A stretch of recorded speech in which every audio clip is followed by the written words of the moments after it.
We begin with a reading from Exodus. Moses was keeping the flock of his father-in-law Jethro, the priest of Midian. He led his flock beyond the wilderness and came to Mount Horeb, the mountain of God. There the angel of the Lord appeared to him in a flame of fire out of the bush. He looked, and the bush was blazing, yet it was not consumed. Then Moses said, "I must turn aside and look at this great sight and see why the bush is not burned up." When the Lord saw that he had turned aside to see, God called to him out of the bush, "Moses, Moses." And he said, "Here I am." Then God said, "Come no closer. Remove the sandals from your feet, for the place on which you are standing is holy ground." God said further, "I am the God of your father, you're the God of Abraham, the God of Isaac, and the God of Jacob." And Moses hid his face, for he was afraid to look at God. Then God said, "I have observed the misery of my people who are in Egypt. I have heard their cry on account of the taskmasters.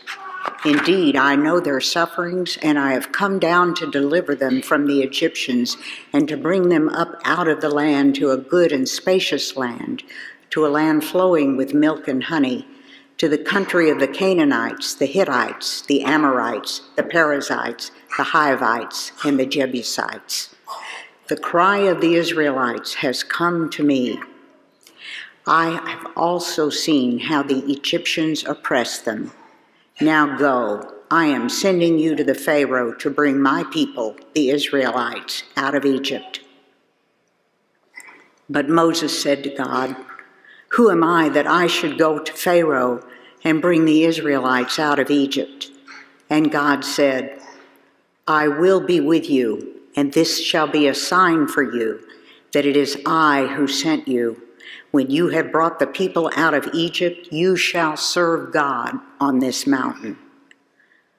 But Moses said to God, "If I come to the Israelites and say to them, 'The God of your ancestors has sent me to you,' and they ask me, 'What is his name?' what shall I say to them?" God said to Moses, "I am who I am." God said further, "Thus you shall say to the Israelites, 'I am has sent me to you.'" Courage comes not from something outside of ourselves, but from within. We learn to be courageous when we trust God's love, a love that knows no bounds. Let us sing "Come Down, O Love Divine" together. Please rise. We'll hear a sermon first. Oh, sorry. Then sing. That's all Sorry. right. Got the wrong cue. We all just want to get out of here so we can watch the Super Bowl. Thank you, Joan.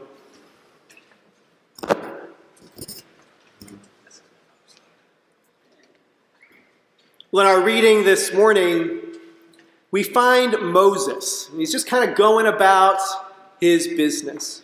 He's tending his flock, and it probably would have been like any other day, or any other day like ours. We get up, we get ready, we scarf down a bowl of cereal and a cup of coffee, we rush out the door. And it's on one of those days, a day like any other, when something incredible happens to Moses. Moses encounters a burning bush, vegetation that will not be consumed by fire. It must have been an incredible sight. Most of us have probably heard this story of Moses' encounter with God before, and as I was thinking about this miracle that God brings to Moses, I found myself thinking, hey, I wouldn't mind my own burning bush miracle sometimes. My own sign in the wilderness that God is with me, that God is going to help me. This is what Moses experiences, a reminder that God is with him and is on his side. It's not hard to imagine these days that we too are in a wilderness of sorts. Many of us are overwhelmed by the uncertainty of the world. with the inconceivable loss of life in Turkey and Syria, with a political system in our own country that seems broken and ineffective, with bills proposed in our own state legislature that would harm our LGBTQIA plus siblings, and on and on. If I'm honest, there are times when I want to disconnect from all of it, to turn off my phone and just crawl into bed. A day like any other. Where have those days gone, anyway? I wonder about Moses. What if his day had been different? What if Moses hadn't gone in the direction of Horeb after all? What if Mount Sinai was not his destination that day? Maybe the flocks drove him in a different direction, nowhere near this burning bush.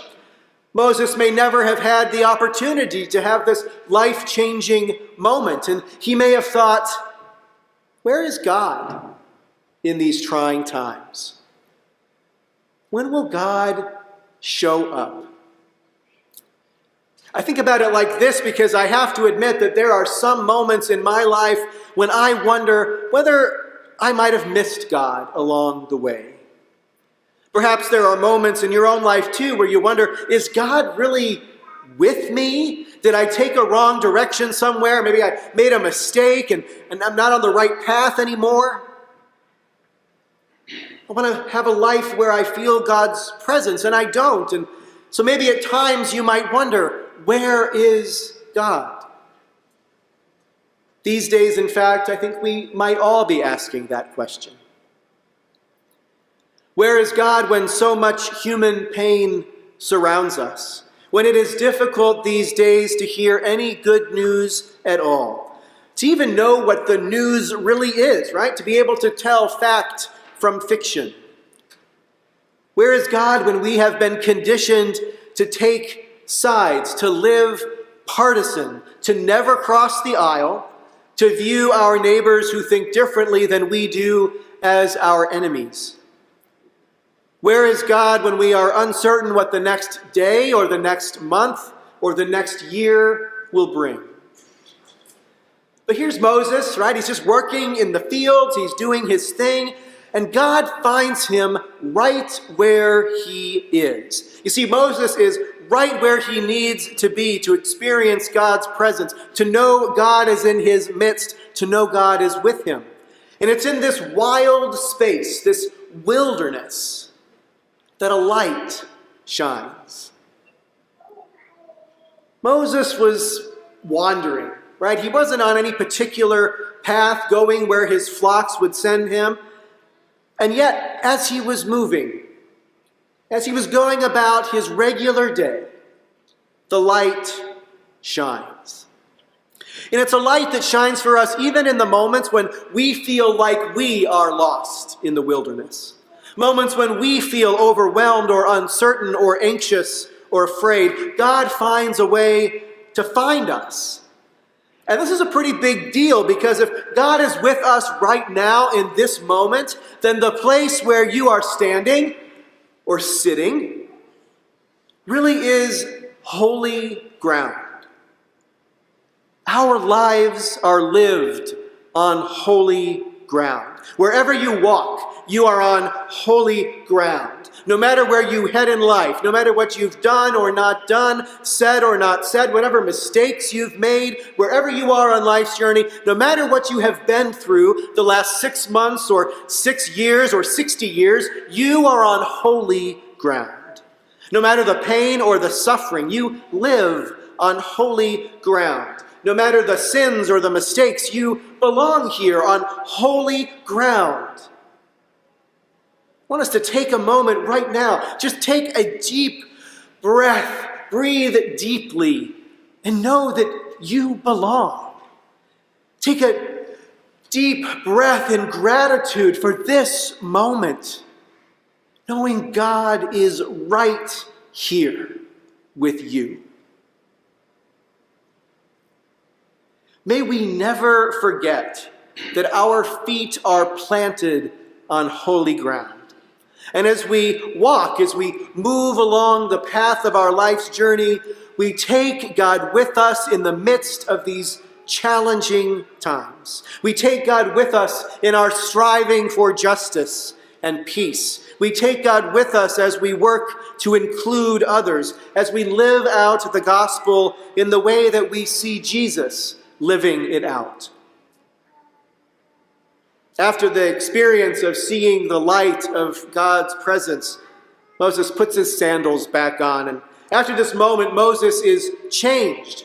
After this moment, Moses returns to Egypt and he frees his people from bondage. Moses understands that he is part of God's bigger story. And Moses also understands that he is not alone. And we are not alone either. See, there is nowhere that you can go that isn't holy ground. And if you see somewhere out there a place that doesn't look like holy ground, if you see suffering or insecurity or pain or sadness, if you see a neighbor in need, we can have the strength to do what Moses did, to take the next step forward, to make the world a more holy world, a more God-filled world. But this takes courage. This takes risk. This takes a leap of faith. But it's worth it. When we begin to realize that there's nothing that separates us from God, nothing that separates us from one another, we remember that wherever we are, God is with us. And wherever we are, we can be a blessing to this world. We are called to make a difference. We might not be called to save a civilization or to end human suffering, but we are called to do our part. We're called to be a blessing. And I imagine all of us can think of at least one thing we can do to be that blessing to this world. And so this is my challenge to each of you as I wrap up my portion of our series on blessings. How will you be a blessing bringer? As you think about that today and in the days to come, I invite you to have courage. Know that you are standing on holy ground, and God is with you. I'd like to end by sharing with you this blessing of courage by the poet Jan Richardson. It's a reminder that courage doesn't always roar like a lion. Sometimes it's just the sound of your feet moving forward, step by step by step. Jan writes, I cannot say where it lives, only that it comes to the heart that is open, to the heart that asks, to the heart that does not turn away. It can take practice, days of tugging at what keeps us bound, seasons of pushing against what keeps our dreams small. When it arrives, it might surprise you by how quiet it is, how it moves with such grace for possessing such power. But you will know it by the strength that rises from within you to meet it, by the release of the knot in the center of your chest that suddenly lets go. You will recognize it by how still your fear becomes as it loosens its grip, perhaps never quite leaving you, but calmly turning into joy as you enter the life that is finally your own. And this is my prayer. Let courage come. Amen.